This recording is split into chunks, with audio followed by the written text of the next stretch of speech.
Wyoming Territory, winter of 1886. Nora Quinn could no longer feel her feet.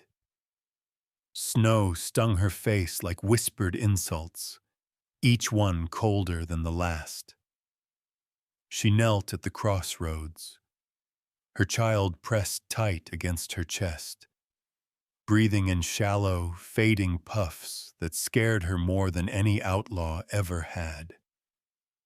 No wagons passed, no doors opened, no one called her name. And somewhere between one heartbeat and the next, she realized this wasn't the first time the world had watched her fall and done nothing. Before we continue, if you're watching from anywhere in the world, drop your city in the comments below. Nora's arms trembled from holding little Lily so tight, but she didn't dare loosen her grip. The girl's skin was too hot, her breathing too thin. The kind of thin that makes a mother whisper bargains into the air, bargains she knows God might not take. Wind scraped across Nora's cheek, lifting strands of hair stiff with frost. The sensation felt distant, as if her face belonged to someone else, someone she used to be, stronger, surer, less hunted. Back before Benton, before the stones, before the night someone spat at her feet and called the fever that took her husband a curse she carried. Lily stirred weakly. Nora lowered her head, lips barely moving. "I'm here, baby. Mama's right here." Each word scraped the raw places inside her. The crossroads beneath her knees was nothing but frozen dirt and the long echo of footsteps that hadn't stopped for her. 3 days walking, the last mile, half crawling. Every town pushed her out faster than the one before. Every stranger looked at her like grief could spread on contact. Her fingers dug into the metal token on her wrist. A worn brass disc stamped with one word: home. Her husband's last gift. His hands closing hers around it the night he whispered, "Keep this. When the world turns ugly, this will remind you where you belong." But she didn't belong anywhere. Not anymore. Lily whimpered. Nora curled tighter, shielding the girl with her numbing legs. She could feel every rib, sharp as truth. "Please," she rasped to the empty sky. "Please don't take her too." Then, a creak. Leather. Saddle leather. Nora went rigid. Men on horseback, even decent ones, were danger when a woman was this weak, this desperate. The horse stopped. A presence loomed heavy and silent, watching, measuring. Slowly, painfully. Nora lifted her head. A rider stood against the gray dusk. Broad shoulders in a dark coat. Thick gloves on the reins. Hat pulled low, but not low enough to hide the eyes. Sharp. Unreadable. He didn't speak. Didn't move. Didn't offer warmth or judgment or mercy, just watched. Nora's fear swarmed her ribs. "If you're here to take something from me," her voice cracked, "go ahead, or leave us to die. But don't pretend you're a good man." The rider's jaw shifted. like swallowing words he didn't want to say. When he finally spoke, his voice wasn't greedy or mocking or hungry. It was low, gravelly, tired in a way that meant he'd carried far more than a saddle. "I don't buy people." Nora blinked, unsure she'd heard right. Wind howled between them. He leaned forward just enough for her to see the scars on his hand and the faint tremor of someone fighting memory. Then quiet. Steady. "As long as I'm breathing, you are not nowhere." Something inside her cracked open, collapsed, caught fire. He dismounted slowly, boots crunching through snow, hands open, not reaching, not forcing, just letting her see him, letting her decide. Lily coughed, a small, broken sound, and the decision made itself. The man shrugged off his heavy coat and wrapped it around the child with a gentleness that shook Nora's breath loose. "There's a line shack 2 miles west," he said. "Firewood, coffee, a bed. She needs heat fast." For the first time, Nora truly looked at him. The firmness in his tone, the exhaustion in his eyes, and something deeper, a shadow of hurt he refused to show. "What's your name?" she whispered. He hesitated, like the name cost him something. "Malachi Boone." Nora swallowed. I can work. I won't take charity." A flicker of grief crossed his face, gone in an instant. "No one survives out here alone. Not you. Not me." He held out one gloved hand, not demanding, simply offering.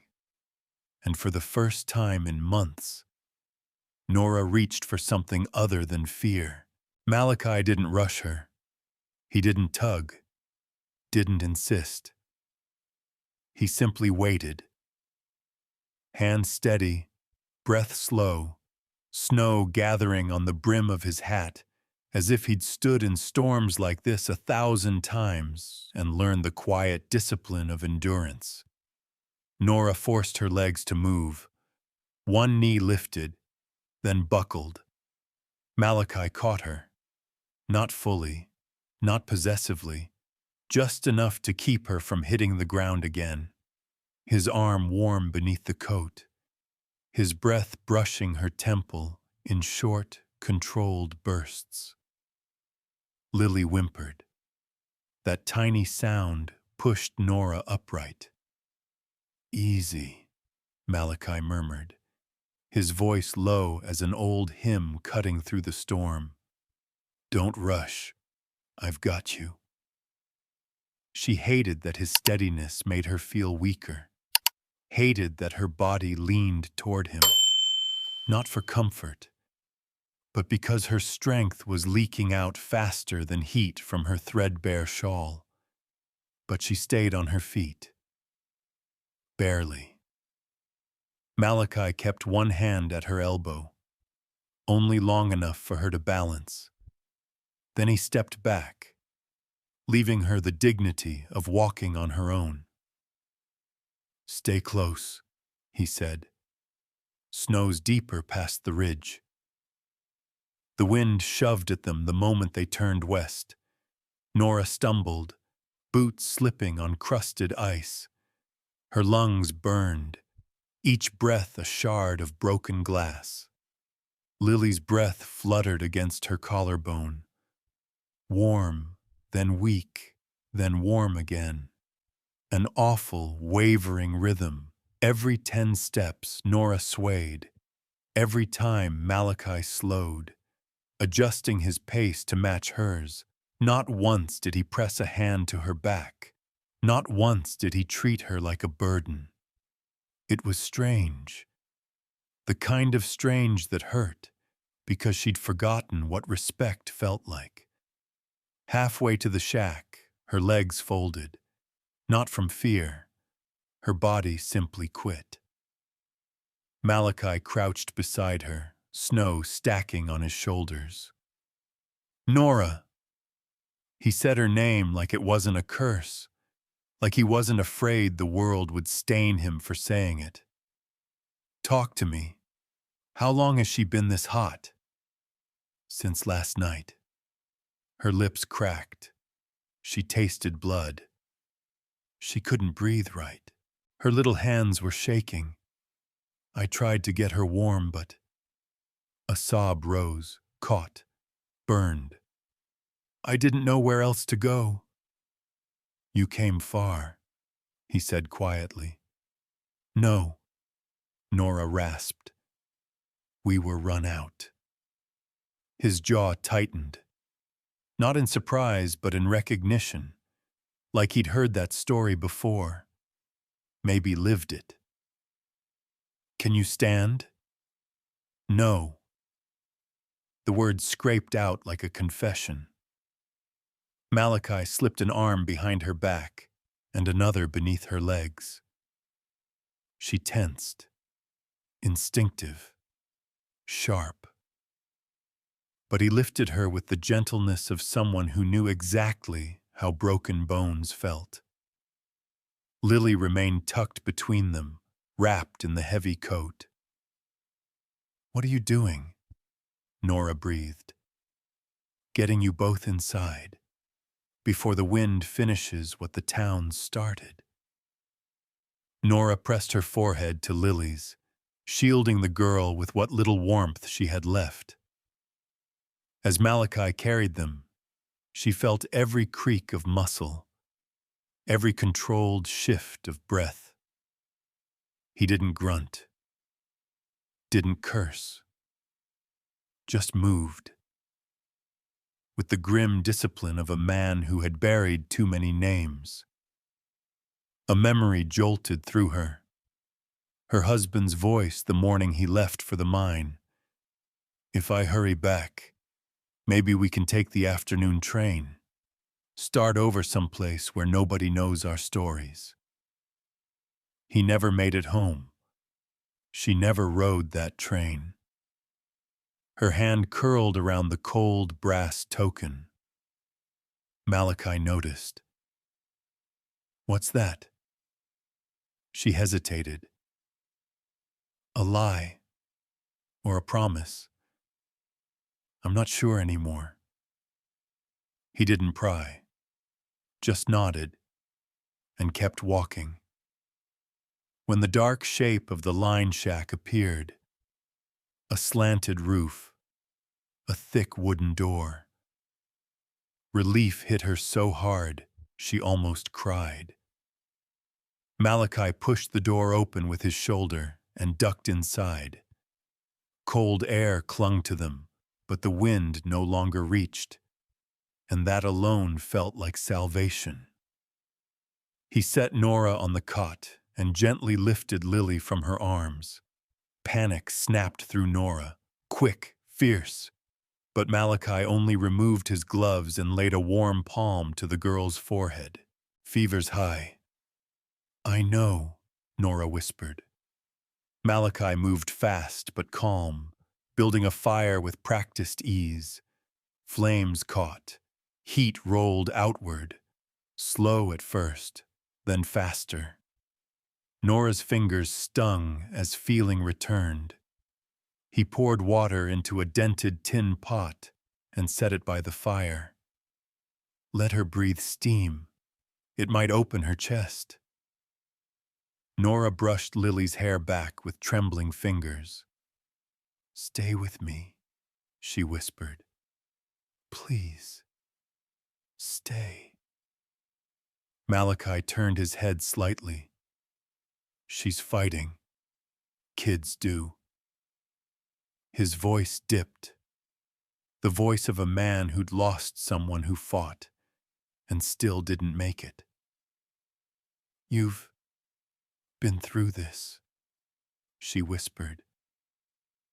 "Something like it. Nothing more." The fire cracked. The shack warmed. Nora's bones loosened, but her heart stayed tight.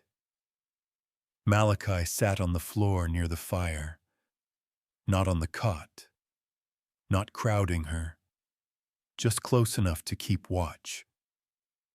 A man holding vigil. She studied him in the flicker of firelight. The worn gloves, the scars, the exhaustion in his posture, the storm behind his eyes. "Why did you stop for us?" His answer took time. When it came, he didn't look at her. "No one survives out here alone. Not you. Not me." The fire popped. Lily's breathing steadied. Just a fraction. And Nora, for the first time in months, felt something sharp inside her ease. Not hope. Not yet. But something close. "Thank you, Malachi Boone." He didn't reply, but he didn't look away either. Lily slept in uneven breaths through the rest of the night. Sometimes steady, sometimes frighteningly thin. Nora didn't sleep at all. She sat with her back against the wall, arms looped protectively around her child, watching the orange glow of the fire dance across Malachi Boone's features as he kept the night watch.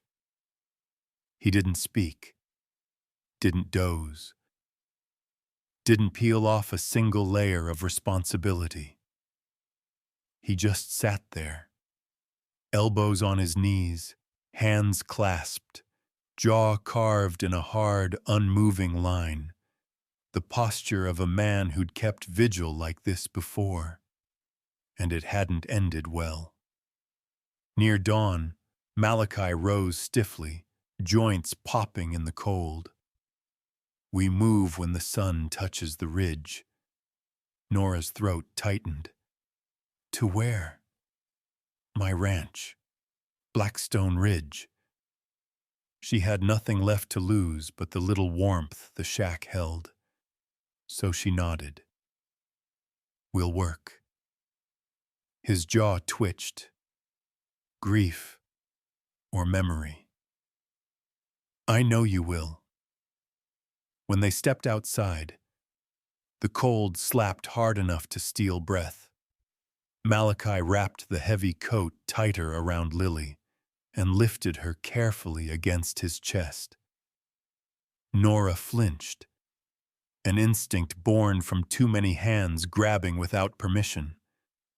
But Malachi only adjusted his hold so the child's cheek rested over his heartbeat.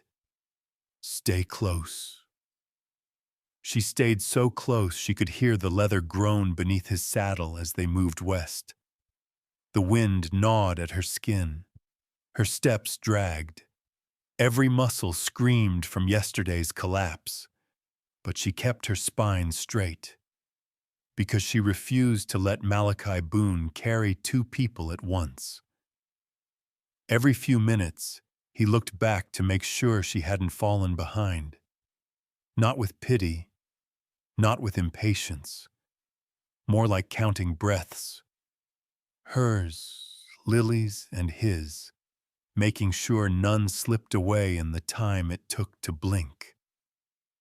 By the time structures came into view, Nora's vision blurred at the edges. She blinked, expecting a small ranch, a cabin, maybe a shed. But Malachi guided his horse toward something bigger, much bigger. The buildings rose ahead, large, orderly, clean, too sturdy, too well kept. fencing stretching farther than her eyes could track. Her heart skipped. This wasn't a ranch run by survival. This was a ranch run by a man with power. Malachi. Her voice cracked. Are you? He didn't answer, but his tightening grip around Lily told her enough. A millionaire. In lands like these. And he'd lifted her from the snow like she mattered. Her stomach twisted. We shouldn't be here. It's where you'll be safe. People will talk. They talk anyway. The gate creaked as he pushed it open. A few ranch hands paused to stare. Some dipped their heads. Others didn't bother hiding their surprise. One man muttered, "Colored millionaire bringing home strays again." Malachi didn't react. His silence heavier than anger.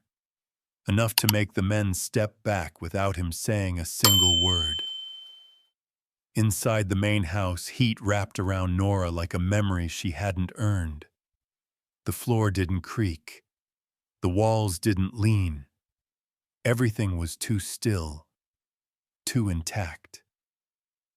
It felt holy and haunted at the same time. Malachi set Lily on a small bed near the stove and stepped aside. She'll warm faster here. Nora brushed damp curls from Lily's forehead, swallowing a cry of relief. Thank you. She expected him to dismiss it.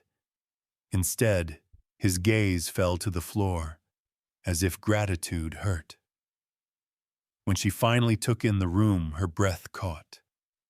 2 plates on a shelf. One plain, one chipped. A folded shawl. A Bible with a pressed flower inside. Everything arranged with careful precision, untouched by new hands. Nora knew grief when she saw it. This was her room. Malachi didn't move, didn't speak, but his throat worked once, hard. His shoulders tightened, just barely. Yes. Nora touched the chipped plate. A simple thing, yet heavy with meaning. I shouldn't be here. It's hers. Malachi met her eyes. She's gone. That doesn't mean the space is empty. His jaw clenched, like someone pressing a thumb into a bruise. This house has been empty a long time. She didn't argue. Couldn't. House or not, she was trespassing through a man's heartbreak. But Lily's cheeks were warm now. Not burning. Breathing easier. And Nora thought, just one night. Just long enough for her daughter to breathe. I'll earn our keep, she said softly. Tell me what work you need done. I don't take charity. Malachi looked at her for a long, unreadable moment. Then he crossed the room, opened a ledger, and dipped a pen in ink. $25 a month. Housekeeping, cooking, laundry, Sundays off, and no one touches you or the child. If they try, they're fired. Nora stared. You'll write it down? I don't offer anything I'm not willing to put in ink. Her breath trembled. No one had ever valued her word enough to write beside it. She stepped forward, placing a trembling fingertip on the fresh entry.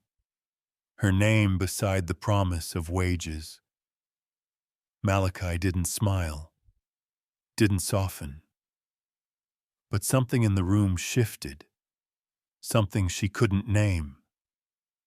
Maybe it was hope, or maybe it was the first moment in years where her dignity wasn't something she had to defend with her fists.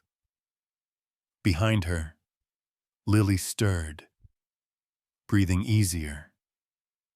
Malachi watched, not with pride, not with ownership, but with quiet, private relief.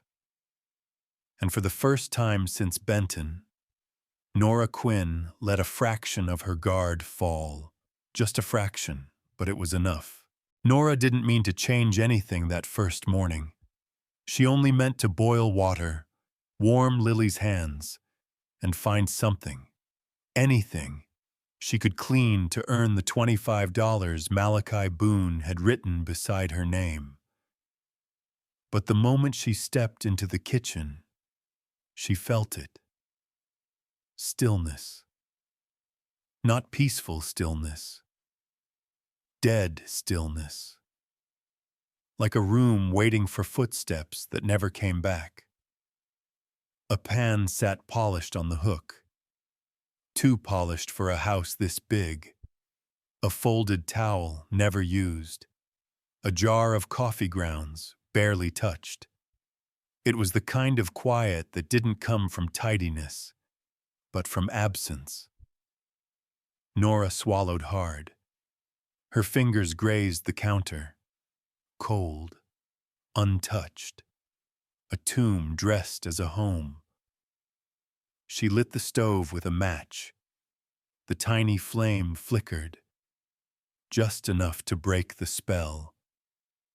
Heat crept out slowly, pushing the cold into the corners. Something in her chest answered back. A small, stubborn pulse of life. Lily slept in the next room, breathing steady now. Nora checked on her twice, 3 times.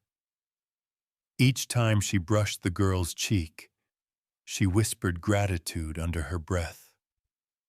Not to God, not anymore, but to the man sitting on the porch steps outside, elbows on his knees, staring into nothing. Malachi Boone hadn't slept. She could tell by the stiffness in his shoulders, the faint tremor in his fingers when he rubbed them together, trying to wake the circulation. Men who'd kept vigil through grief always carried that tremor. Nora poured him a tin cup of weak coffee, the only kind she knew how to make, the only kind she could afford back when she'd had a home of her own. She stepped outside. The morning bit her cheeks, but compared to last night's cold, it felt almost gentle.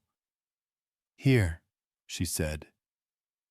Malachi took the cup, but his eyes drifted past her, toward the window where Lily slept. "She breathing steady?" "Yes." He nodded once. Slow, like each movement weighed something. Good. Nora turned to go back inside, until something in the frost caught her eye. Boot tracks. Heavy ones. Stopping right where Malachi stood now. He followed her gaze, then looked away, jaw tightening. "Time 700. Hands checked on the horses early," he said. But Nora recognized that tension. She'd heard that tone from her husband the year before he died. When he tried to hide the words, townsfolk spat behind her back. The truth was always heavier than the excuse. Someone had watched the house. Recently. Nora pretended to accept the explanation. She had no right to ask for more. She wasn't family. Wasn't even a guest. She was a name in a ledger. Inside again, she rolled up her sleeves and began washing the dishes stacked neatly on the shelf. They weren't dirty. That wasn't the point. Her hands needed to move, needed to prove she had a place here, even if it was temporary. Halfway through wiping the counter, She opened a drawer and froze. A folded letter lay beneath a cloth napkin. Soft edges, handwritten, carefully saved. She shouldn't read it. She knew she shouldn't. But the corner slipped when she tried to set it aside, and the first line revealed itself like a whisper breaking free. If I go before you, promise me you won't let this house swallow you whole. Nora's breath hitched. She slid the letter open, slowly, reverently. Find someone who knows how to laugh, someone who will cook you something warm, someone who won't let you eat alone at that big empty table. The words blurred, not from dust, from something stinging behind her eyes. Abigail. The name wasn't written, but it didn't have to be. Nora folded the letter and put it back exactly where it had been. Then stood there a long moment, chest tightening, another woman's last wish pressing into her ribs. This house wasn't cold because Malachi lacked money or pride. It was cold because someone had died loving him, and he hadn't yet forgiven himself for surviving. Nora stepped back from the counter, breathing unevenly. Instinct told her to keep her distance from a grief that didn't belong to her. But another instinct rose just as strong. The kind born in women who've also buried a future they once believed in. She reached for the small brass token on her wrist. Home. The letters felt colder than they ever had, blunter. A promise cracked down the middle. Slowly, she walked to the main room, the one that seemed to echo with Abigail's ghost more than any other. The fireplace loomed, ashes from last night's fire still faintly warm. Holding her breath, Nora untied the token string and placed the brass disc gently on the mantel. It rattled once, then stilled. If this place truly means home, she whispered, let it keep this safe. Behind her, a shift of air. Boots. A presence she didn't need to turn to recognize. Malachi stood in the doorway, watching her with an expression carved from something deep. Surprise, ache, or both.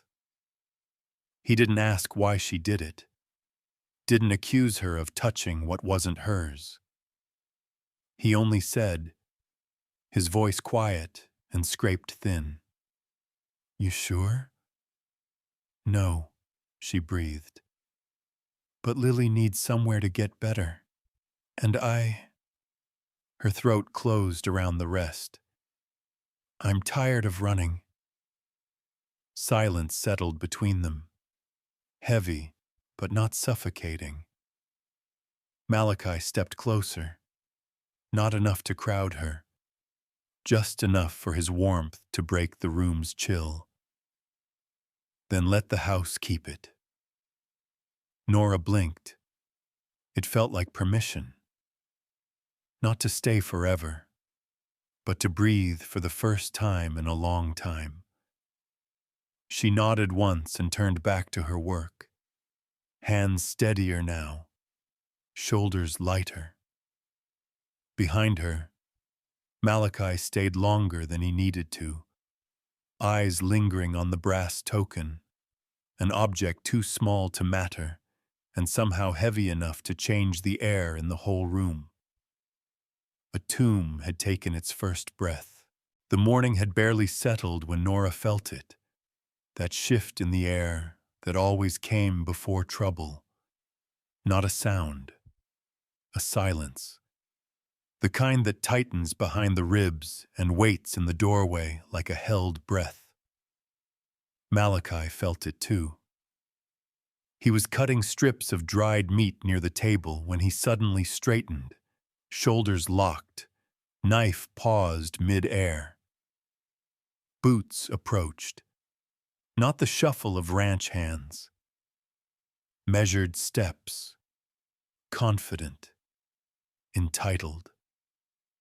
Then a slower pair, careful, deliberate, meant to echo authority. Malachi set the knife down with the softest click. "Stay with Lily," he murmured. Nora froze. "Who is it?" He didn't answer. But the look he gave her, quiet warning, quiet exhaustion, told her enough. When he opened the door, cold air swept in around two silhouettes, Reverend Hollis and Elias Crow. Both men stepped inside without waiting for permission, believing they didn't need any. Crow's gaze swept the room with casual disdain, the look a banker gives a foreclosure notice before nailing it to a door. Hollis lifted his chin, eyes sliding over Nora like she carried plague. Lily stirred in the next room. Nora's hands curled into fists. "Morning, Boone," Hollis said, his voice the weight of a hymn sung off-key and forced on others. "Heard you brought company to the house." Malachi didn't flinch. "You heard right." Crow smirked. "A widow with a child, staying under your roof, that's bold." Nora stepped slightly in front of Lily's door. Malachi noticed, shifted forward, putting his body subtly between her and the men. "What do you want?" Malachi asked. Crow clasped gloved hands together, smile tight. "Concern, that's all. A colored man living alone with a white widow? You must know how town will whisper." Nora's stomach dropped. The words hit like gravel, thrown hard. Hollis cleared his throat, tone dripping false sympathy. "It's not proper, Boone. For your reputation, or for hers." Shame burned up the back of Nora's throat. She'd been shamed across 3 states, but somehow hearing it here, in a warm home where her daughter was finally safe, cut deeper. Malachi breathed in slowly, too slowly. His temper wasn't loud. It tightened, like leather stretching before it snaps. "This house is mine. What happens in it is my business." Crow lifted a brow. "Not when a woman like her is involved." His eyes dragged across Nora again. "Folks already calling her cursed, bringing misfortune. Men have lost jobs trying to help her." Nora's breath hitched.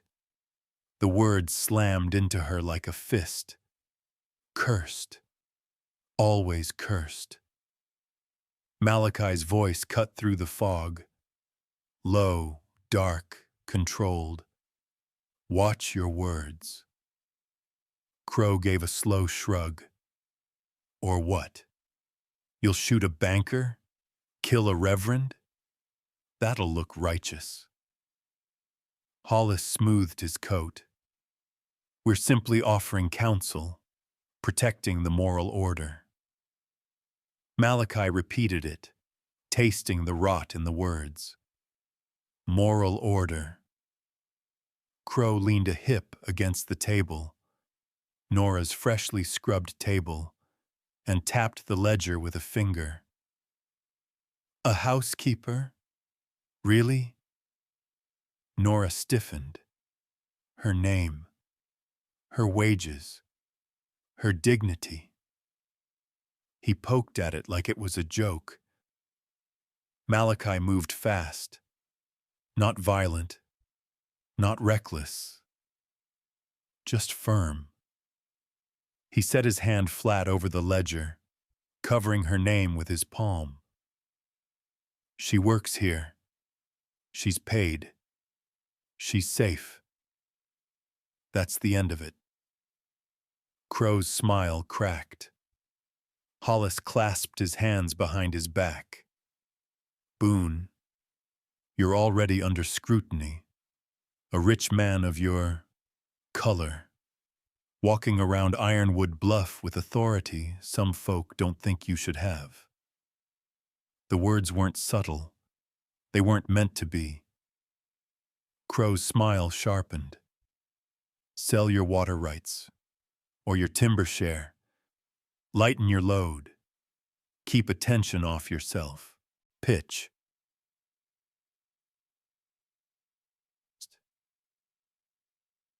And if I don't? Malachi asked quietly. Crow shrugged. Then you'll be responsible for whatever follows. Your property, your cattle, your guests. The room chilled. Nora's skin prickled. Lily coughed softly in the next room.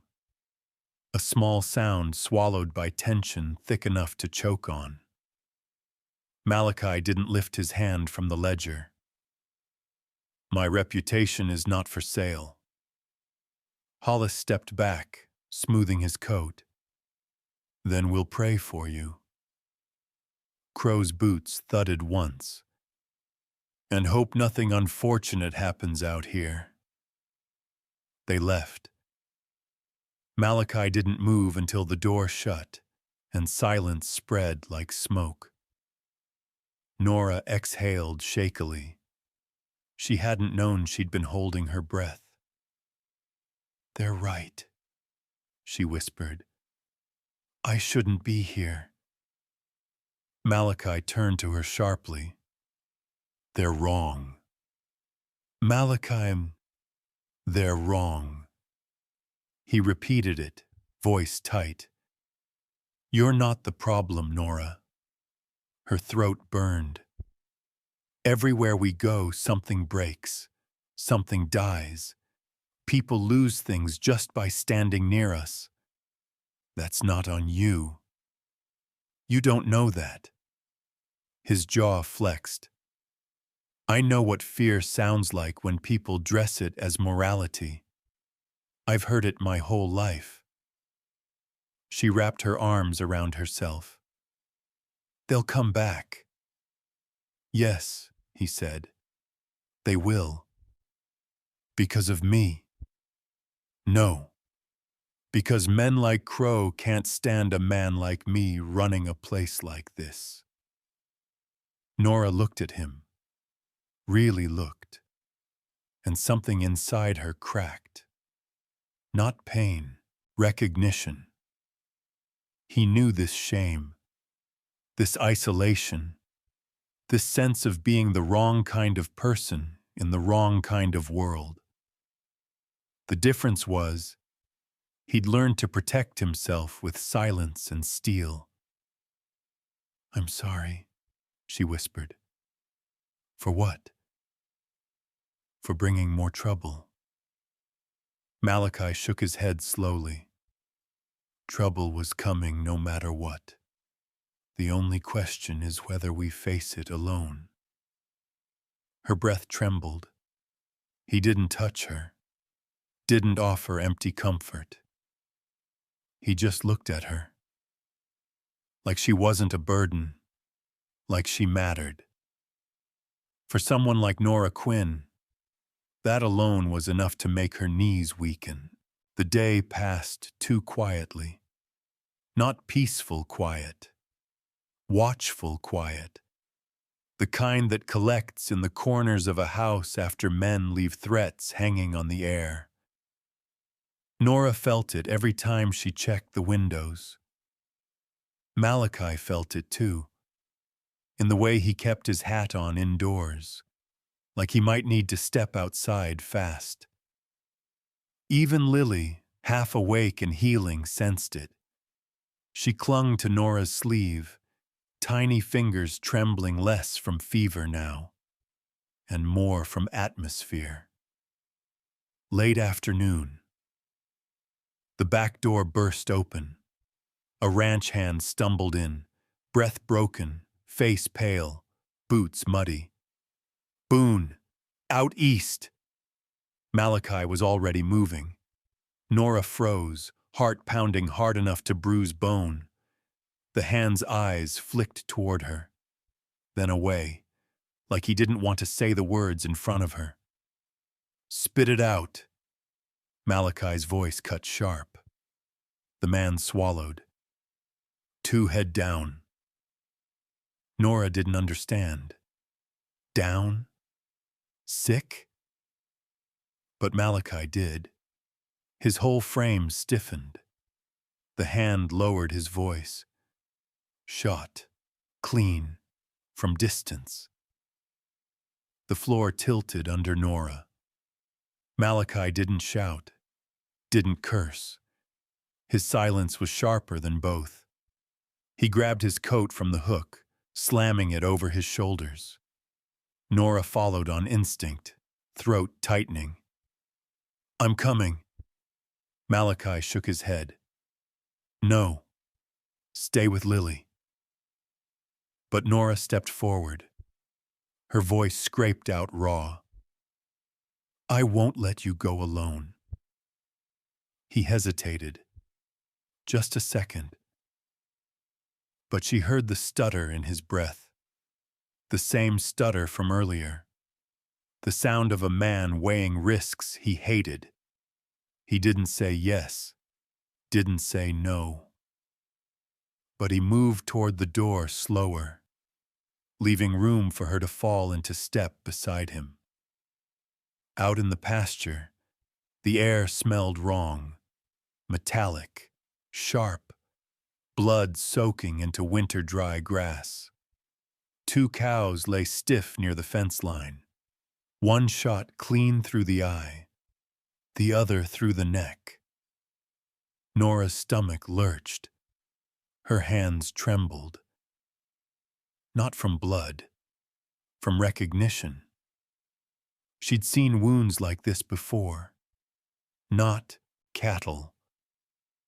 Men. Malachi crouched, pressing 2 fingers to the wound. Blood cold, tissue stiff. He closed his eyes. Hours ago. Nora swallowed hard. Her wrist ached where her home token once hung. The absence of it suddenly unbearable. Malachi reached toward the fence post, ripping off a scrap of paper nailed deep. He didn't read it aloud. He didn't need to. He held it out to her in silence. Her breath shattered the moment she saw the words. "Send the cursed widow away, or watch this land bleed." Her knees threatened to give. Her throat closed like a fist had wrapped around it. Cursed. Always cursed. Malachi watched her carefully. Not with pity. With fury. Tightly leashed. Barely contained. "They're coming after you," he said. "No," Nora whispered. "They're coming after you. Because of me." He didn't answer. His silence was enough. Guilt hammered behind her ribs. "I should go," she whispered. "Tonight. Before more dies." Malachi rose, broad, towering, breath steady with the kind of calm that comes only from deep anger. "You're not running. You don't understand. You're not running." He said it again. Low, heavy, a promise made of iron. Tears burned behind her eyes. She blinked them back, hard. "Look what happened because we stayed. This is what follows me. town to town, man to man. I bring ruin. Malachi stepped closer, his shadow falling across her trembling hands. You didn't shoot my cattle. They shot them because of me. No, they shot them because they think fear is leverage. She wrapped her arms around herself. I can't stay if it's killing the only good thing. Lily has left. He stepped even closer, close enough she could hear the slow, controlled breath of a man trying not to break something. When something threatens what's mine, he said quietly, I don't send it away. Her heart clenched painfully. I'm not yours. He didn't flinch. Then this land is. Nora's eyes flicked to the dead cattle. Then it's already bleeding. Cold wind slid down her spine. Malachi's fists tightened at his sides. I'll handle whoever did this. That note said if I stay, I don't give a damn what the note said. She had never heard him raise his voice. It wasn't loud, just raw. He turned away abruptly, shoulders heaving once before he steadied them again. He crouched beside the carcass, running a hand over the hide with a tenderness that cracked her chest. He felt things deeply, even when he hid them, especially then. Go back inside, he murmured. Stay with Lily. Nora didn't move. And you? I'll bury what needs burying. A shiver ran through her, not from cold, but from the unmistakable sound of a man preparing for a war he didn't want. She backed up slowly, every step a tear inside her chest, every breath a punishment. The note trembled in her hand, letters carved in rust. Cursed widow. She folded it once, twice, until it disappeared into her fist. When she returned inside, Lily reached for her with sleep-glazed eyes, and Nora collapsed beside her, holding her daughter tight enough to leave marks.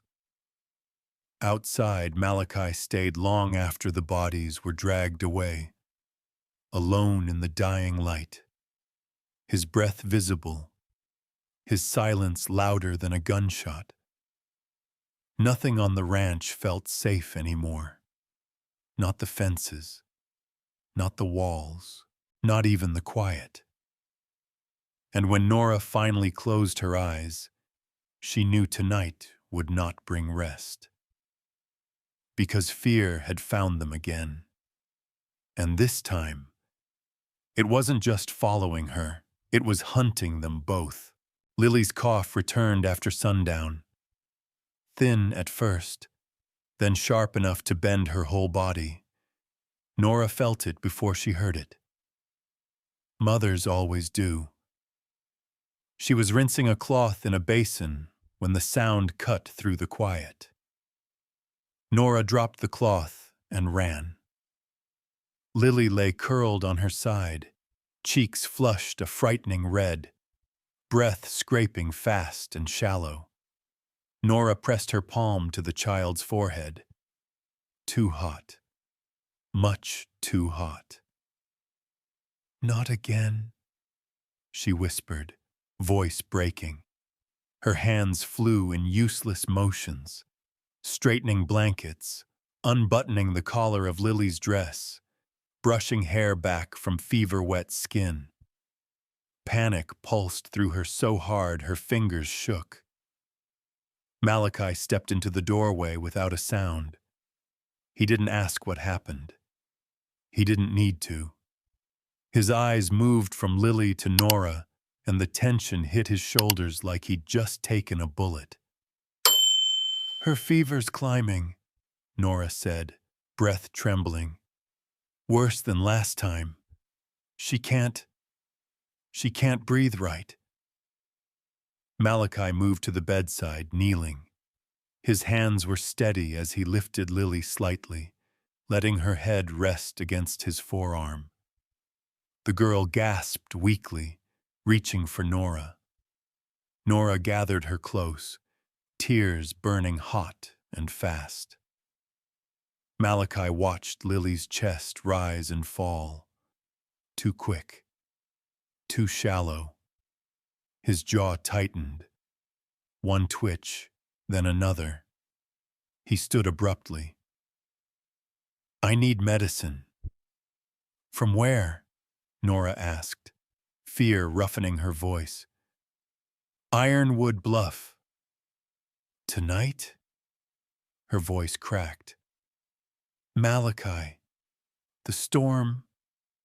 I know. Outside, the wind had started its low, humming growl, the one that warns of a whiteout before the first flakes even fall. Nora felt the cold press against the windows like a warning.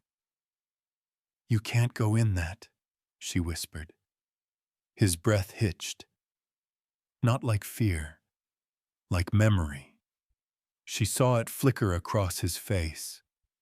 Regret. Old blackened regret flaring up through the cracks. He paced once, 2 strides back and forth, like a man wrestling something inside his ribs.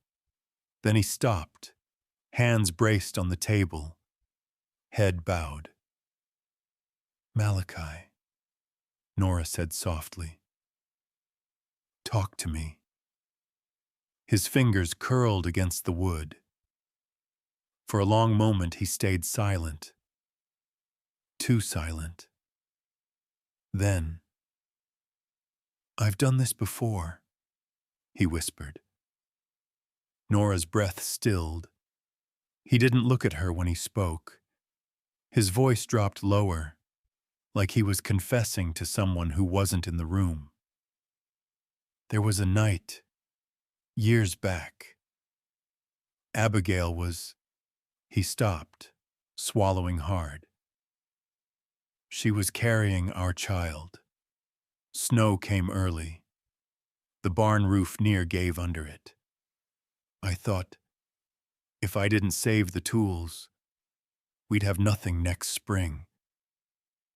He drew a shaking breath. So I went, told her I'd be right back. Nora's heart stuttered. When I returned, his voice fractured. She was already fading, both of them. The world narrowed to his breath, his shoulders, the way his fingers trembled when he tried to uncurl them. Malachi, she whispered. But he wasn't in the room with her. He was somewhere else, back in a night that never ended, beside a bed that didn't exist anymore. I chose the wrong thing, he said. I thought there'd be time. Thought storms waited for men to fix their mistakes. His eyes lifted, haunted, hollow. They don't. Nora felt her chest rip open with the pain in his voice. Lily isn't Abigail, she whispered. You don't owe me her life. I know. His voice roughened. But I owe myself something. She blinked. What? Rate 80% pitch tust. Not to choose wrong again. The wind slammed against the house. Lily whimpered in her fever. A small, broken sound. Fear. Hope. Something tangled between the two pounded through Nora's veins. Malachi grabbed his coat, his hat, his gloves. Malachi, please, Nora choked. You'll die out there. He turned to her then, and the look in his eyes was carved from iron and grief and something else, something fierce and unyielding. He walked to her slowly, placing his warm, calloused hand over hers. "You said you had nowhere left," he murmured. "As long as I'm breathing, that won't ever be true." Her breath trembled apart. Malachi looked down at Lily, brushing a thumb across her burning forehead. "She needs me fast, and I'm faster alone." Nora grabbed his coat sleeve, tight, desperate. "If you don't come back, I will." No hesitation, no fear, only conviction, sharpened by years of guilt. "I'm not losing another life to a storm." He took one step toward the door, then two. Before stepping out, he reached into his pocket and pulled out the brass token, the home coin she'd placed on the mantel. He pressed it into her hand. "If I fall," he said quietly, "throw this away. Don't let my memory keep you here." The words shattered something inside her. "Malachi," she whispered. But he was already turning, opening the door into the screaming wind. Cold exploded into the house, biting her skin, stinging her eyes. "Close it!" he shouted over the storm. She didn't move. "Nora, close it." Her hand closed tight around the token, metal cold, edges sharp, a reminder of every step that had brought them here. With a breaking breath, she shut the door. The wind swallowed him, and the house went unbearably, impossibly still. Nora collapsed beside Lily, gathering the fever-hot girl against her chest, rocking her in tiny, helpless motions. "Come back," she whispered into the child's hair. "Please, Malachi, come back." Outside, the storm roared like a living thing, and somewhere in that white, merciless darkness, a man wrestled not with the weather, but with every ghost he'd sworn he'd never bow to again. The storm hit the ranch like a wall, not drifting snow, not gentle flakes, but white, blinding force. Wind that punched the windows, rattled the roof, and screamed through the cracks like it wanted inside. Nora pressed her back to the door after Malachi disappeared into the storm, palms flat against the wood, as if she could tether him to the house just by touching it. The brass token sat cold in her hand. Cold. Final. A goodbye disguised as preparation. "Come back," she whispered, forehead against the door. "Just come back to us." Lily whimpered from the cot. Nora ran. The child lay curled, cheeks flushed a frightening red, breath scraping fast and shallow. Nora pressed her palm to Lily's forehead. Too hot. Much too hot. Her voice broke. "Not again." Her hands moved frantically. Blankets, collar, hair, touches trembling with helpless fear. The storm roared louder, swallowing every trace of human sound. No hoofbeats, no voice, no sign of him. Time blurred. The fire sagged, then flared, then sagged again. Nora fed it wood with frantic hands, terrified of the cold creeping back in, terrified of anything creeping back in. She couldn't sit, couldn't breathe right. Her eyes snapped to the door every few seconds like a prayer caught in a loop. Her thoughts spiraled. He shouldn't have gone. She made him go. He's out there because of her. If he dies... Lily's fingers twitched weakly. Nora wiped her brow with trembling hands, whispering comforts, half lullaby, half apology. The house creaked under the weight of wind and fear. Minutes passed like hours. Hours passed like threats. Nora's breath went shallow. The walls felt too close, the air too thin, the silence too cruel. She reached for the table and found the Bible Malachi had left open, not to a verse, to a page with a dried flower pressed inside. Abigail's. Her fingers brushed the brittle petals. Something inside her cracked, slowly, painfully. "Why would he do this?" she whispered. "Why would he risk everything for us? For Lily, for her, for ghosts he still carried." The storm howled harder, as if answering. Nora clutched the brass token tight. The word glowed in the firelight. Home. A promise she felt unworthy of. A dream she'd broken once already. A word too heavy for a woman dragging ruin behind her. She pressed it to her forehead. Her breath shook. Her voice splintered. "As long as he's breathing, I'm not nowhere. Please, God, keep him breathing." She hadn't prayed in years, but tonight, in a storm ready to swallow the world, her voice broke into something rawer than prayer. A plea. The door shuddered. A violent hit. Then another. Nora's heart stopped, then sprinted. Malachi? Nothing. Only the storm screaming. Another hour crawled past. Or half. Or a lifetime. Nora paced barefoot.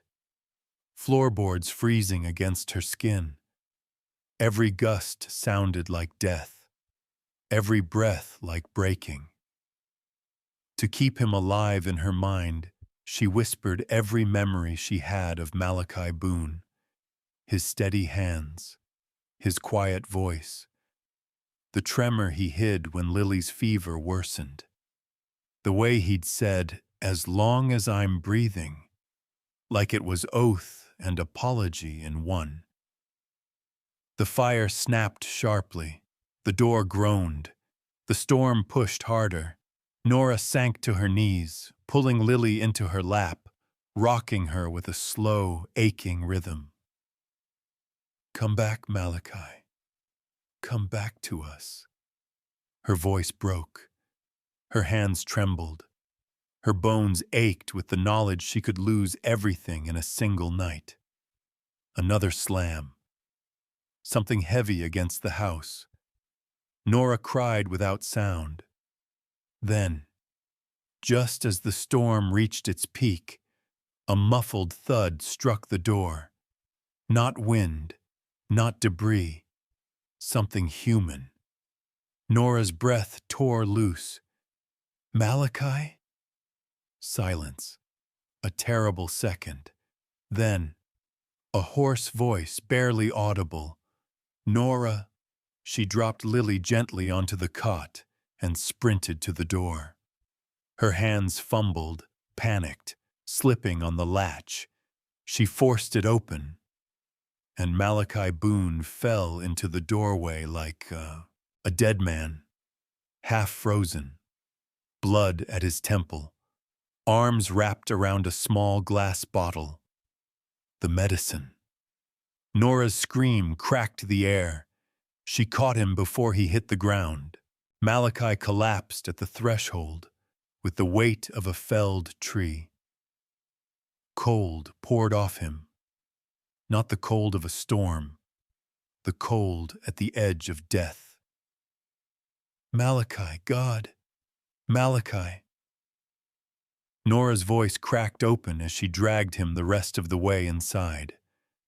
His coat was stiff with frost, his lashes clumped with ice. When she touched his cheek, her fingers recoiled from the chill. He'd frozen. He'd truly frozen out there. But his hand, half curled, cramped, still clutched the glass bottle. Medicine. He had never let go. "Help me," Nora gasped, though no one else was there. "Help me, please." Her voice shook so badly she could barely form words. She dragged him near the fire, stripping off his gloves with frantic hands. His fingers were white-blue, stiff as carved bone. "Malachi, stay with me," she whispered, rubbing his knuckles hard, trying to force life back in. Her own tears turned cold on her cheeks. A groan slipped from his throat. Ragged, weak, but alive. Nora nearly sobbed from relief. She forced the cork from the bottle with trembling teeth, tilted Lily's head, and dripped the medicine past her cracked lips. The child whimpered, swallowed, whimpered again. Then her breathing eased. Just enough. Just barely. Nora slumped over her daughter, forehead pressed to Lily's tiny shoulder, shaking from leftover terror. When she finally lifted her head, Malachi lay slumped against the hearthstones, breath shallow. His eyes fluttered open the moment she touched him. "Is she?" he whispered, voice shredded. "She's breathing," Nora choked. "She's breathing because of you." Something inside him unclenched. He exhaled like a man stepping back from the cliff edge. "You're freezing," Nora whispered. "I have to warm you. Just don't close your eyes." He tried to answer, but his jaw locked from cold. Nora grabbed blankets, rubbing his arms hard, trying to push heat back into his skin. His breath hitched on every inhale. "Stay with me. Please, Malachi. Stay." He forced his eyes open again. Dark, unfocused, fighting. "Nora," he rasped, voice barely a thread. "You safe?" She nodded, tears sliding down her cheeks. "Good." His head dropped back, breath shuddering. "Good." Nora's whole body trembled. She pressed her forehead to his, whispering, "Don't you dare leave us." A long moment passed. His breath steadied. Only a little, but enough for her to believe the storm hadn't taken him. Hours crawled by. The fire burned low. Malachi drifted in and out, murmuring half words, half memories. Before dawn broke, he finally managed a full sentence, hoarse and crooked. "I told you I'd come back." Nora pressed her hand against her mouth, trying not to sob loud enough to wake Lily. He survived. He survived. But dawn brought no peace. Boots thundered toward the house just as Nora finished wrapping Malachi in dry blankets. He tried to sit up but winced, pain driving deep. "Don't," Nora whispered. "You're not ready." The door burst open. Sheriff Dalton, Reverend Hollis, Elias Crow, and 4 townsmen behind them. Hollis's gaze snapped to Nora standing over Malachi. Crow's lips curled in satisfaction. Nora stepped between them and Malachi so fast her knees almost buckled. "What do you want?" she demanded, voice rough. Sheriff Dalton tipped his hat, polite as a snake. "Town's been talkin'." Crow stepped forward. "We can't have improper arrangements. A widow sleepin' in a colored man's house, under his blanket, in his rooms." Nora's fists clenched. Malachi tried to stand, but she pushed him gently back. He was too weak to defy her. Crow continued, "So we're here with an ultimatum. He marries you," he smirked, "or he sends you away." Nora felt her heart stop, pulse vanish, breath break. Hollis added softly, "For everyone's good, especially the child's." Malachi drew a breath to speak, but when he opened his mouth, nothing came. Fear strangled him. Not fear of marriage, not fear of Nora.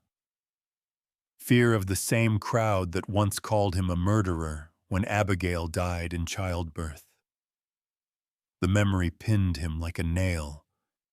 Nora saw it.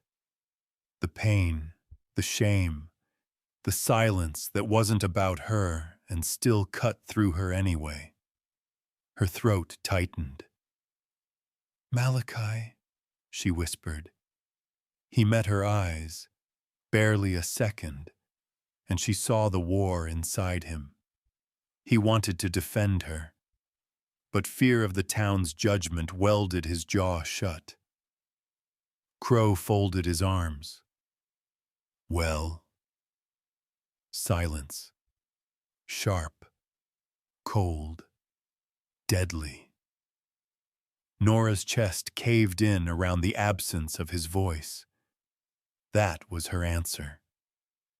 Slowly, she reached for the table, took the brass token, the home coin, and set it down in front of him. Not thrown, not broken. Placed, gently, like laying a flower on a grave.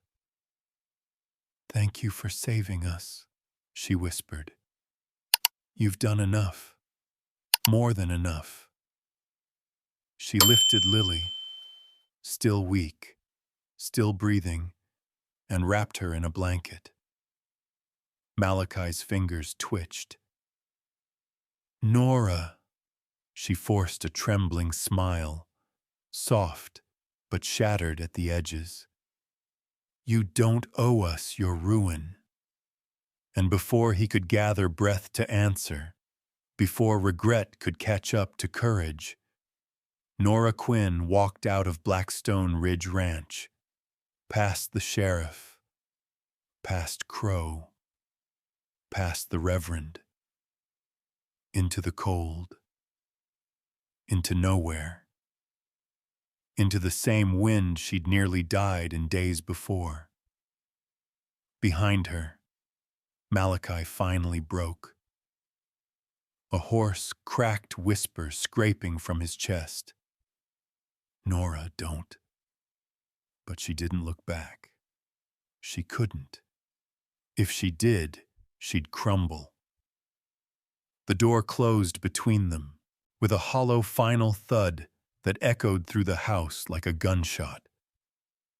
A woman walked away, and a man stayed silent long enough to hate himself for it. The house felt colder the second Nora stepped out. Her absence wasn't a silence. It was a wound. Malachi Boone sat frozen in the chair, breath uneven, the blanket sliding off his shoulders. The brass home token lay on the table like a verdict. He stared at it, chest tightening with a familiar, nauseating fear. The last time he'd stayed silent, he buried Abigail. Not again, not again, not again. The words throbbed in his skull until his hands shook. Crow's smug voice faded with the departing men. Hollis murmured something about restoring decency. Sheriff Dalton tipped his hat. The door finally shut. But Malachi barely heard any of it. He heard only Nora's whisper, "You don't owe us your ruin." And the way her breath broke when she said it. He had failed her. Again. His heart pounded painfully. A deep, bruising ache. He grabbed Abigail's old Bible, flipped to the letter she left him, and read the line he'd avoided for years. Don't let them decide who you can love. His breath hitched, hard. He slammed the book shut. No. No. Not again. He stood abruptly. Too fast.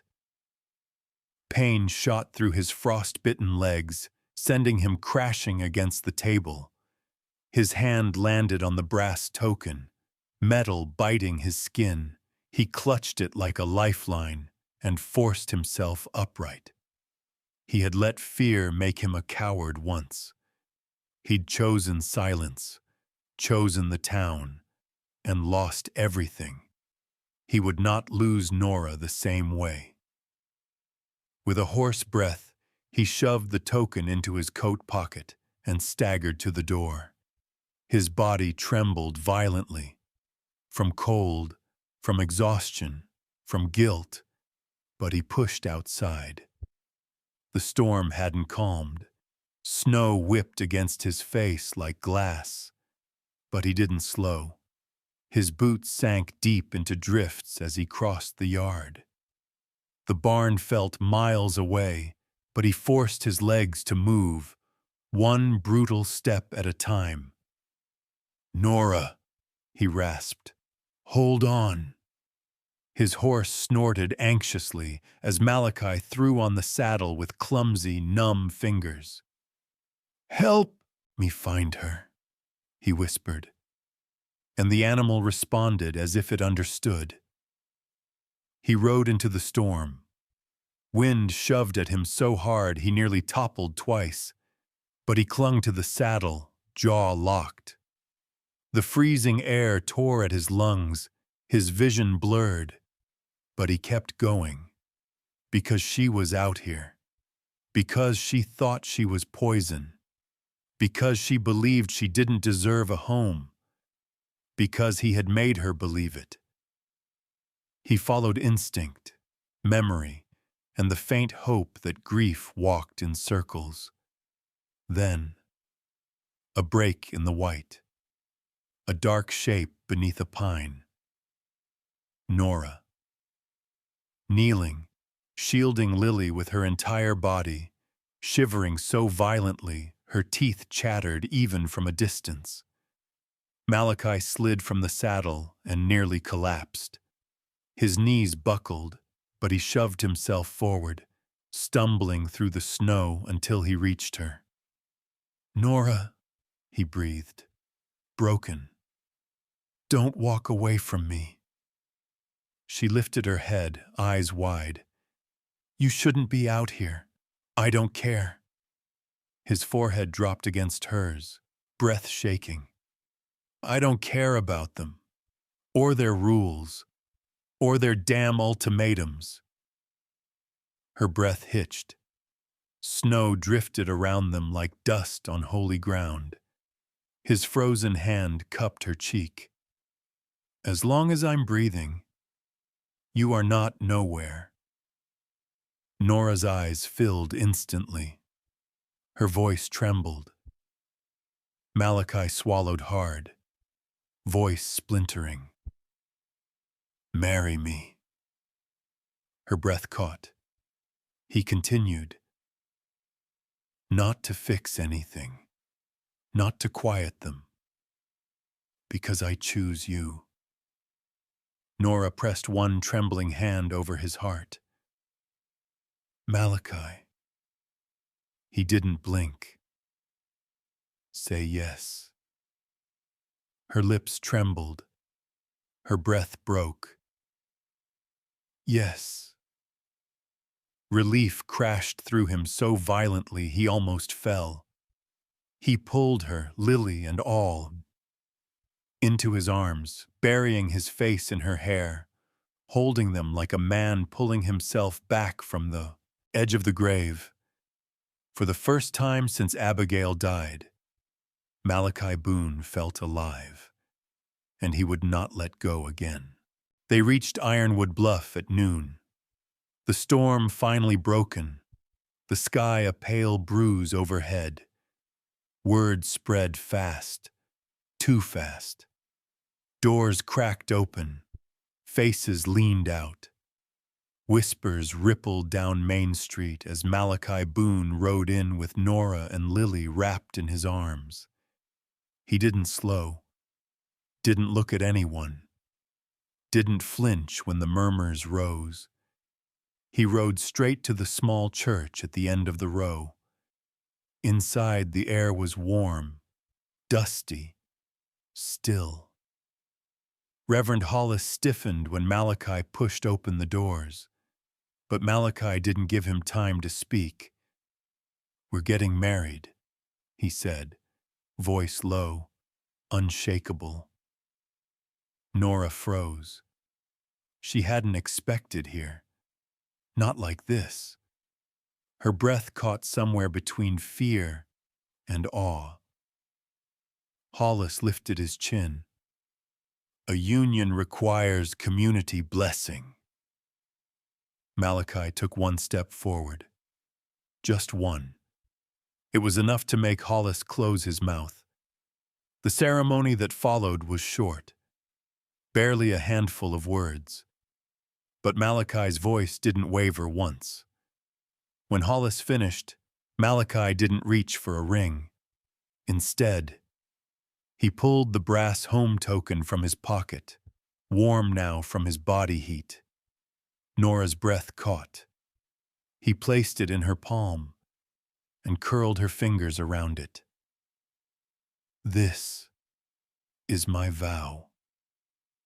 Her eyes stung so fiercely she had to blink to see him clearly.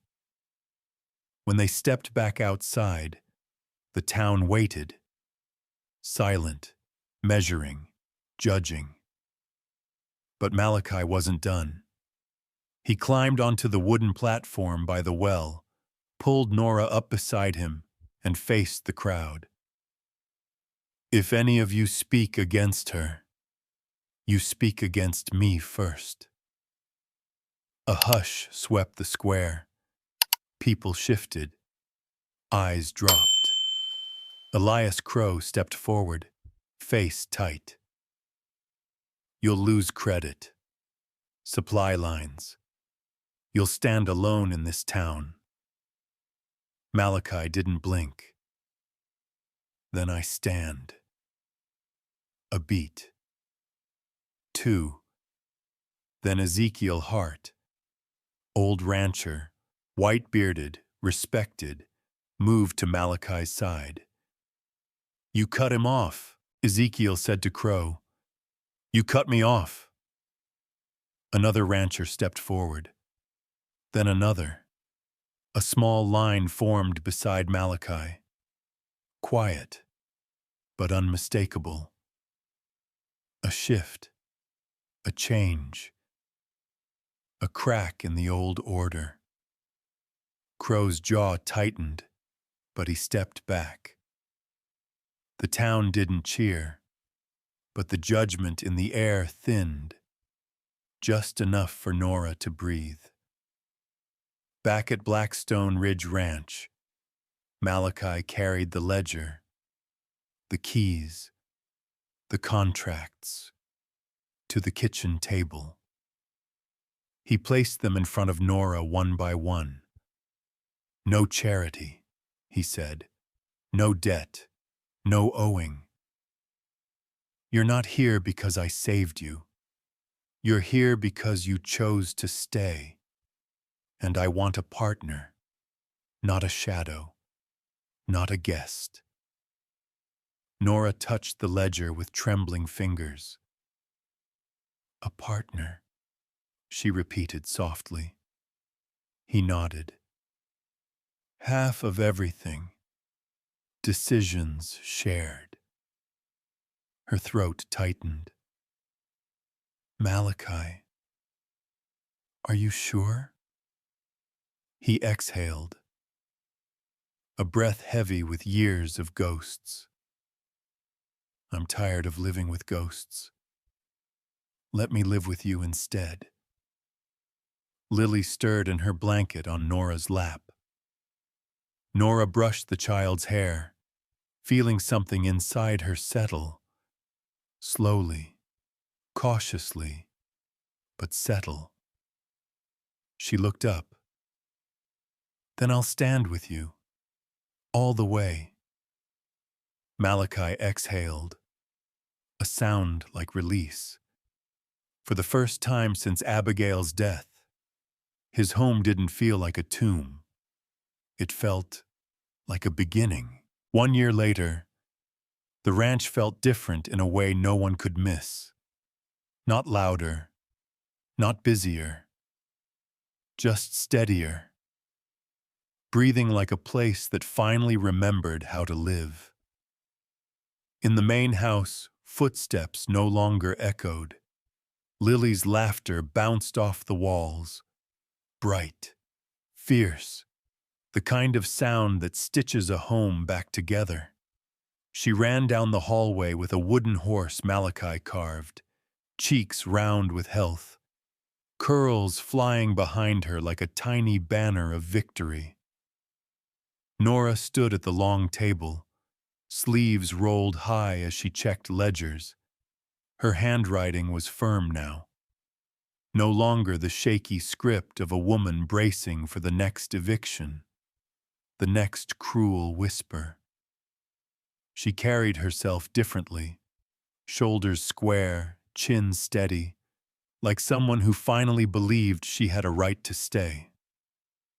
Malachi lingered in the doorway, watching her with a softness he hadn't allowed himself in years.